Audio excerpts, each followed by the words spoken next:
Donald Trump's administration is in a state of absolute chaos right now. His poll numbers have never been worse. Him and Mike Johnson are unable to negotiate an end to this shutdown. One, because they're incapable, and two, because Donald Trump doesn't even understand what's happening, and three, because they know what's coming next. An end to the shutdown also would mean the beginning of more Epstein turmoil for Donald Trump. He is panicking like never before, and it was just made worse by a shock resignation exposing the crisis in the White House that we are going to get into. But before we do, if I could quickly ask you to leave a like on this video, and if you haven't already and you enjoy our channel, to hit that subscribe button, because it goes a long way in supporting our work. Now, before we get into that shock resignation, I want to start with how things are going for Donald Trump over the past couple of days after No Kings. It's really not great, but it was broken down by someone who it brings me a lot of joy to hear mock Donald Trump,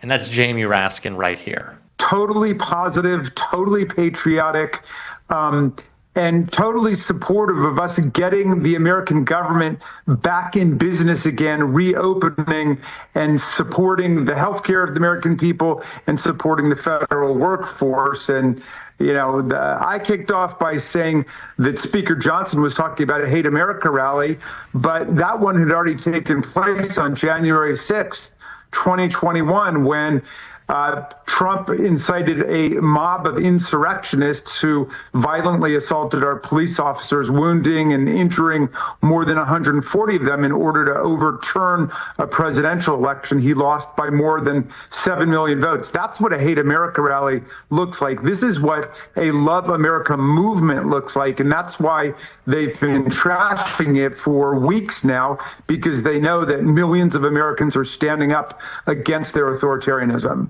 I guess the question, Congressman, and particularly obviously for Democrats, is it a movement? Can you take the energy from these rallies and use it effectively moving forward?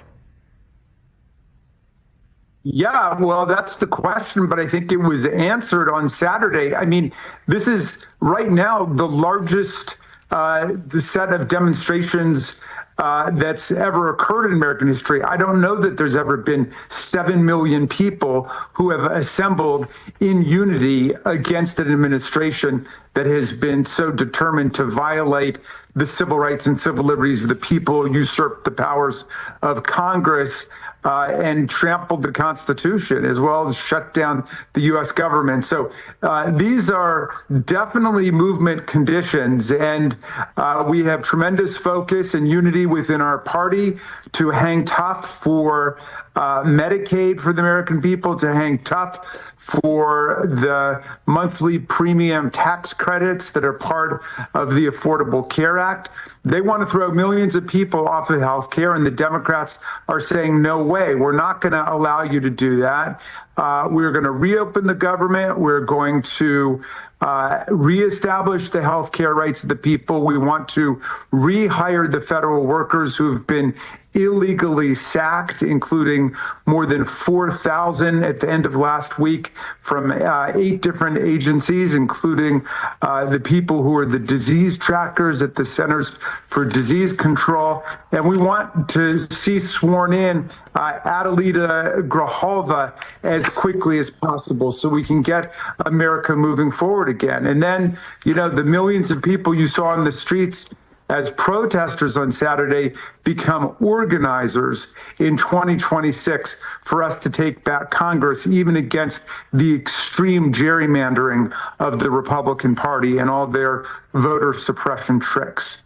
Let me ask you short term, because you brought up health care. And there are, I don't need to tell you, I'm guessing you hear from your constituents, a lot of nervous people out there about what is going to happen with their premiums. Are there any meaningful conversations going on behind the scenes that you think could help break the shutdown impasse?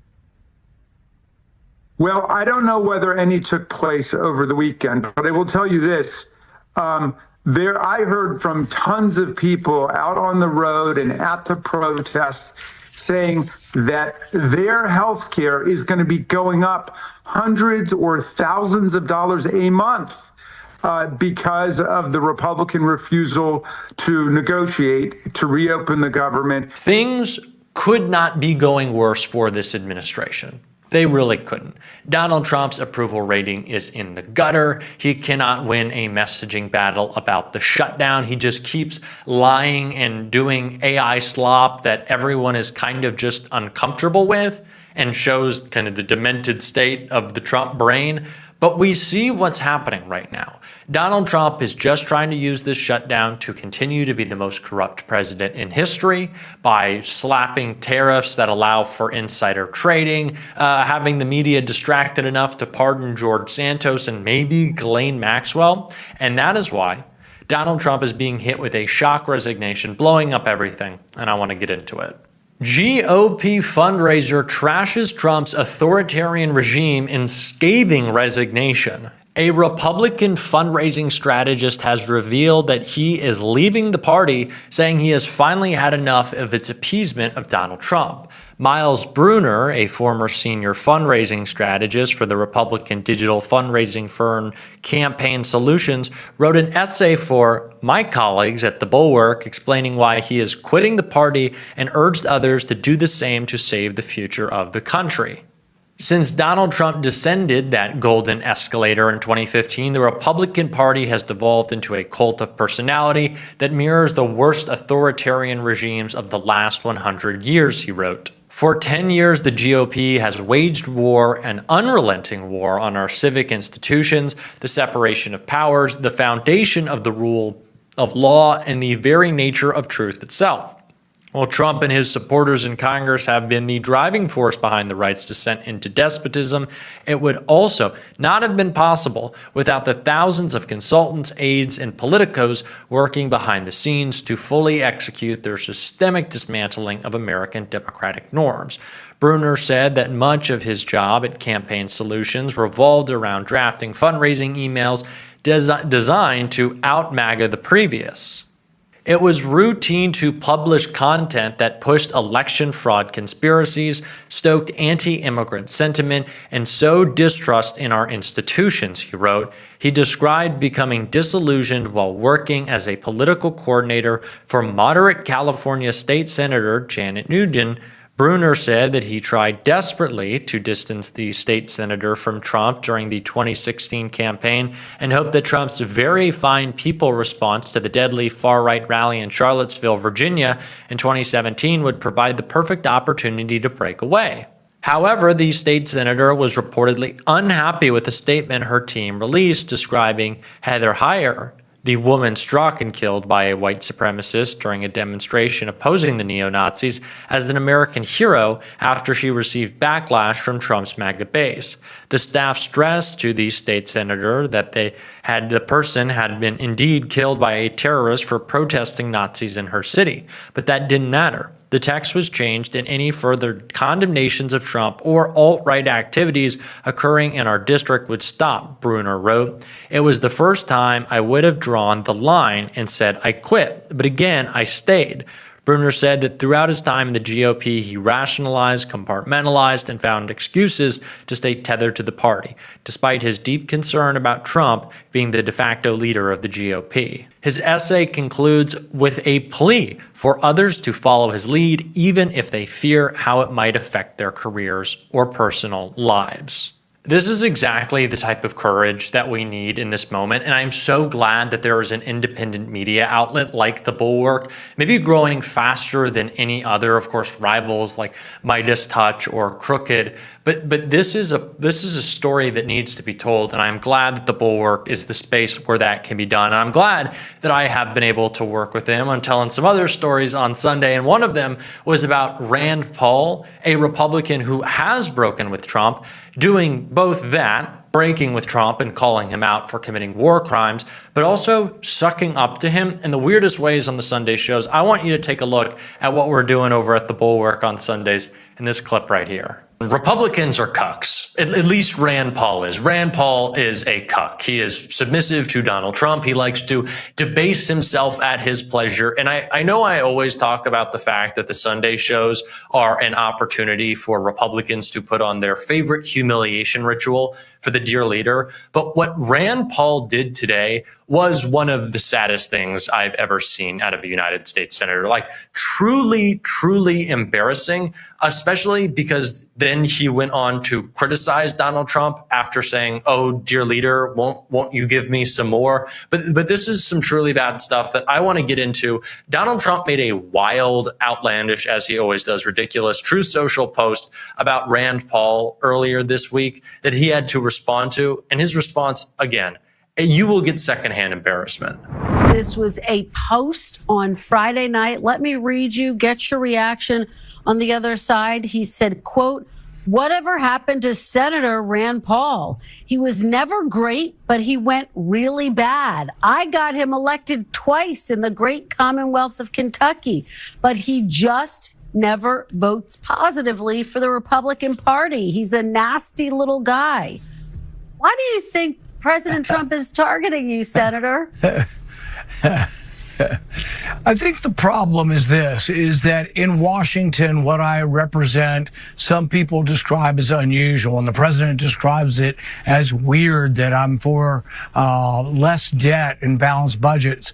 But, you know, when I come home to Kentucky or when I travel the United States, people come up to me and say, stick to your guns. You're the only voice up there, Republican or Democrat, who's still talking about the debt and still talking about balanced budgets.